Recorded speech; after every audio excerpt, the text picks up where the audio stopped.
Howdy, everyone. This is Grant Pine with Uptown 101. Hey, what if you want to be in a high rise, in a gorgeous high rise, but you just want to keep the cost a little bit lower? Hey, that's what this is for at the Brava. So this is the S2.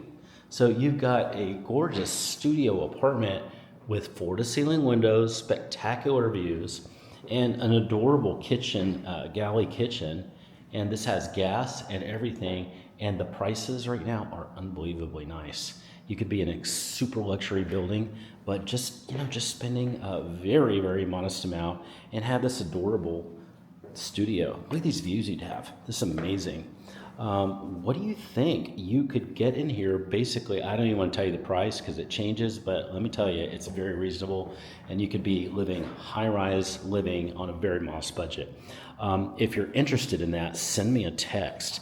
My number is below. You can text me. Man, I respond super quick, and it's not some stupid AI or anything like that. It's just me with my cell phone number. So send me a text, and I'd love to get you more information about this beautiful studio for you. Look at that bathroom. We'll explore that in another video right away.